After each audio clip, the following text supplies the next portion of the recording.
বাংলাদেশ থেকে care giver ভিসাতে জাপানে আসতে চান, পুরো গাইড এবং A to Z বলবো এবং পরবর্তীতে আর কোনো ভিডিও দেখা লাগবে না।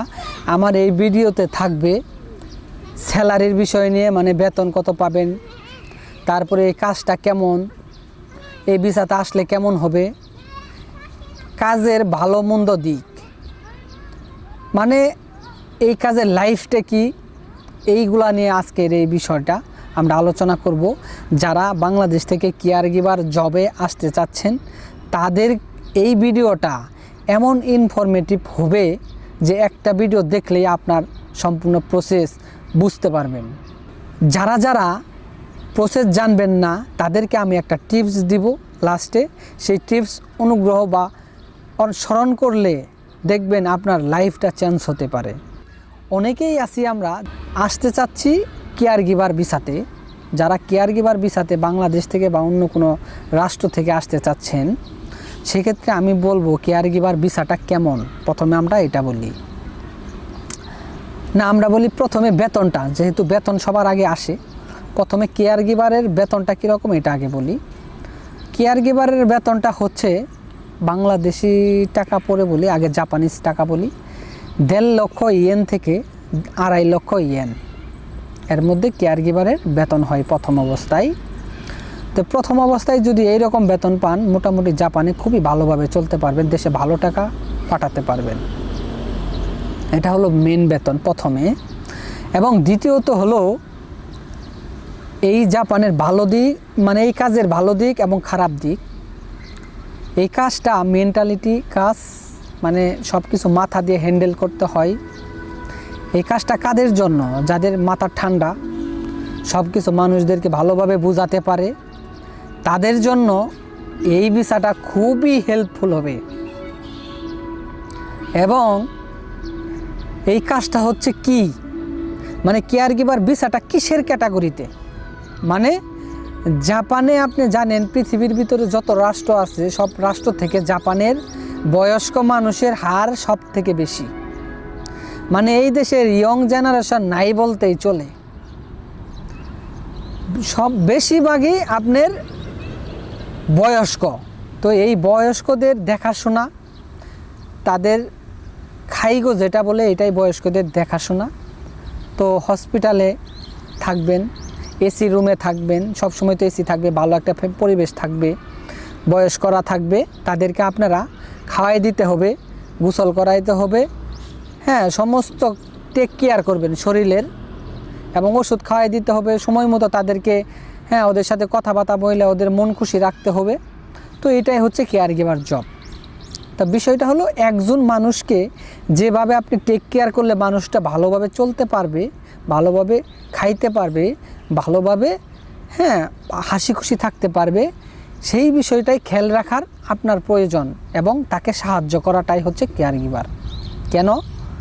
একজন মানুষ যখন বয়স্ক হয়ে যায় তার কোনো দেন খেয়াল কিছু ঠিক থাকে না, সে কখন কী করবে জানে না, সেক্ষেত্রে আপনাকে টেক কেয়ার করতে হবে। তো এই মন মানসিকতা যার আছে সে এই কাজটা খুব ইজিভাবে করতে পারবে। যার মাথা গরম তার আসা দরকার নাই, অন্য কাজে আসেন। আরেকটি বিষয় হলো এই কাজের ভবিষ্যৎটা কি। এই কাজের ভবিষ্যৎটা হলো তাড়াতাড়ি আপনি 5 বছরের ভিতরেই একটা পরীক্ষা আছে, হ্যাঁ, তো সরকারি একটা পরীক্ষা, তো এই খাইগোর একটা পরীক্ষা। তো আপনি যদি একটা পরীক্ষায় পাশ করতে পারেন, একটাই পরীক্ষা যদি পাশ করতে পারেন, সারা জীবন জাপানে থাকতে পারবেন। আরেকটা হলো বিষয়, এখানে খুব তাড়াতাড়ি আপনার ফ্যামিলি নিয়ে আসতে পারবেন, ভালো একটা লাইফ আপনার এনজয় করতে পারবেন, ভালো বেতন পাবেন। এবং আরেকটি বিষয় আছে, আরেকটি বিষয় হলো এই খাইগো কাজ বা নার্সিংয়ের কাজ যারা আসে করে, তারা কিন্তু মনে করেন নাইট ডিউটি যদি পায়, আরেকটা বিষয় নাইট ডিউটি কিন্তু থাকে, মাঝে মাঝে থাকে, নাইট ডিউটি যদি পাই সেক্ষেত্রে আপনার বেতন এই যে 1.5 লক্ষ 2.5 লক্ষ বললাম, এখান থেকে আপনার 5 লক্ষ টাকাও বেতন হইতে পারে।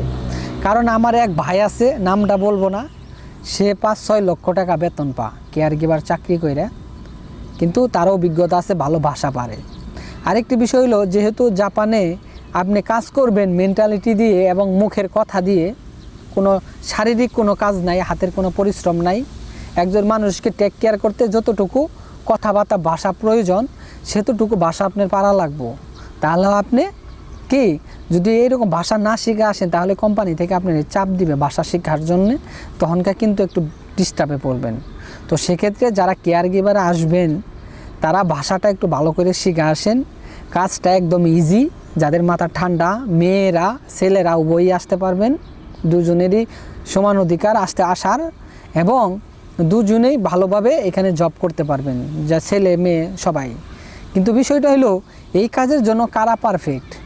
এই কাজের জন্য পারফেক্ট হচ্ছে তারাই যাদের মন মানসিকতা মানুষদেরকে বুঝাইতে পারে কথা দিয়ে এবং ঠান্ডা থাকে, মাথা ঠান্ডা থাকে। তারা যাদের মাথা গরম, বুঝাইতে গেলে রাগ উঠে, তারা কিন্তু এই জবটা করতে পারবেন না।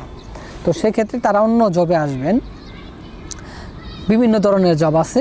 আর বিষয় হলো যারা কেয়ার গিভারে আসবেন, আমি একটা কথা বলি, এই কথাটা মাথায় রাখেন।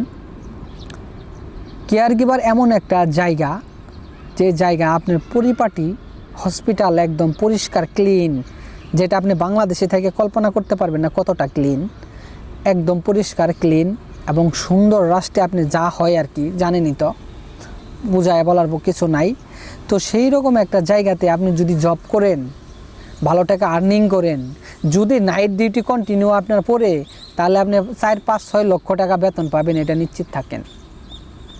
কারণ নাইট ডিউটির মধ্যে ডাবল টাকা, জাপানে কেয়ার গিভারে নাইট ডিউটির মধ্যে ডাবল টাকা, সেক্ষেত্রে আপনি ভালো টাকা আর্ন করতে পারবেন।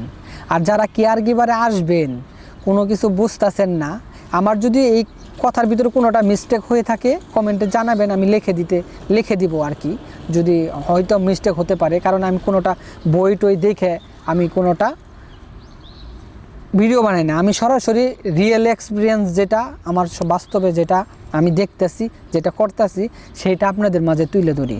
সেক্ষেত্রে যদি কোনোটা মিস্টেক হয়ে যায়, সেক্ষেত্রে আপনারা মেসেজে আমাকে জানাবেন, আমি সুন্দর করে আপনার কমেন্টে লিখে দিব কি হয়েছিল বিষয়টা। আর হচ্ছে যারা জাপানে আসবেন, কোনো কিছু বুঝতেছেন না, নতুন আছেন বা পুরাতন আছেন, বা এজেন্সির হাতে অনেক ধোঁকা খাইছেন, কোনোভাবেই বুঝতেছেন না যে কোন এজেন্সিটা ভালো, কোন এজেন্সিটা খারাপ, এবং কিভাবে জাপানে আসব, কোন ভিসাতে আসব, কোন ভিসাতে গেলে ভালো হবে, কোন ভিসার স্যালারি কেমন হবে, সমস্ত কিছুর ভিডিও আমার চ্যানেলে পাবেন। এবং যদি কোনো কিছু সমস্যা হয়, জানার আগ্রহ থাকে, সেক্ষেত্রে আপনারা আমার কমেন্ট বক্সে লিখে যাবেন ভাই।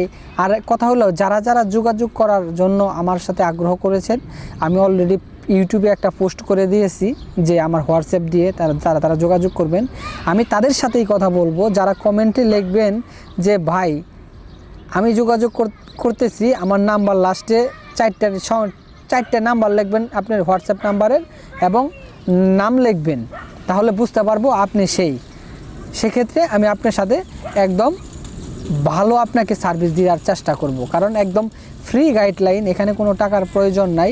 যদি আপনারা কোনোভাবে যোগাযোগ করার চেষ্টা করেন তাহলে অবশ্যই জানাবেন। কারণ জাপান অনেক সুন্দর, লাইফটা খুবই ভালো, এবং খুবই আপনারা উন্নত হতে পারবেন, নিজের ফ্যামিলিকে উন্নত করে নিজে উন্নত হন, সব থেকে ভালো হবে। Best of luck, welcome to Japan.